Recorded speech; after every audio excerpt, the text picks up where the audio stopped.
Hey, this is Andrew from Bar Health and Fitness, and this is a broken arm rehab update. For those of you who don't know, I broke my arm 2 weeks ago. I fell off my bike while trying to avoid a very stupid and very lucky cat. And yes, that sucked, but now I'm healing and things are going well. And I wanted to share some information about the rehab process because I think that a lot of people feel kind of lost when they're injured. And I'm hoping that these 5 tips that I'm going to share today will be useful for you if you are unfortunate enough to find yourself in a similar situation. Tip number 1, get cleared by your doctor. If your doctor tells you to rest and heal, rest and heal. Don't be a hero, don't be an idiot. There's plenty of time to get yourself well. Your doctors know when it's the right time for you to start actually trying to do things actively to recover. I was lucky last week at the fracture clinic. They made it very clear. Go ahead, start working on your range of motion. Do what you feel you're able to do. You're probably not going to hurt the bone. Just go for it. So that's what I'm doing. Tip number 2, get yourself a good rehab practitioner. For most people and for most injuries, that usually means a physiotherapist, but it doesn't have to be. Right now, I'm seeing a chiropractor, Dr. Trevor Vanderdolen, and a naturopath, Dr. Teresa Ambra of Movement Medicine. Both have helped me a lot so far, and the point I'm trying to make is that it matters less what type of practitioner you see than that you find somebody who's good and who you feel comfortable with. Next tip is range before strength. Get your range of motion back before you work on strength training. If you've watched some of my other videos, you know I'm a big strength training guy. I'm a huge advocate of strength training. I think everybody needs to do it to the extent that they can.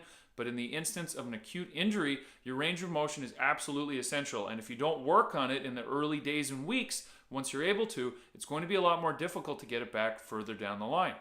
For me, here's my current elbow flexion and extension. And here's my pronation supination. You can see that the flexion extension is coming along, but the pronation supination in particular, is lagging a little bit. And I'm excited to get my strength back, but I don't think it makes sense to do, say, a bicep curl until I can rotate my wrist properly. Next tip is to move. Light to moderate exercise is going to help promote healing. You're going to want to avoid intense workouts because that's an additional stressor on the body, which is already working overtime to repair the damaged tissue. But low to moderate exercise and even strength training that doesn't involve the affected limb can help promote healing by improving circulation and just generally making you more healthy overall. Plus, the flip side of it would be if you were completely sedentary for, say, 6 to 8 weeks post-injury. And if you do that, you're going to become deconditioned, your sleep quality is going to deteriorate, you're going to gain more weight than you want, and you're going to lose muscle mass that you probably worked really hard to get before you got hurt. Here are some of the exercises that I'm doing now, which mostly consist of light lower body training. Only being able to use the one arm means I can't do heavy squatting or deadlifting or anything like that. And you'll also see that I'm doing some unilateral upper body strength training with just my left arm. And I'm not worried about becoming imbalanced or asymmetrical because I'm not going too heavy to keep the overall intensity and metabolic cost of the training sessions low. And 2, and this is really cool, training one side of the body can help increase strength in the opposite limb. If you don't believe me, it's a real thing, and it's called the contralateral strength training effect. It's been fairly well researched, and I put a link to one study that describes it in the description if you want to check that out. Last tip is to consider supplementation.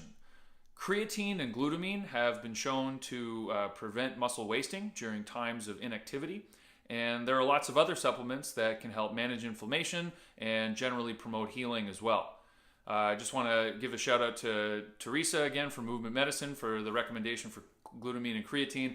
It's one of those things that I knew, but sometimes you need that nudge from a practitioner to actually get you to take action. And this is just a good example of a reason why you want to see somebody. It's kind of, you want to have somebody that you can collaborate with through the healing process.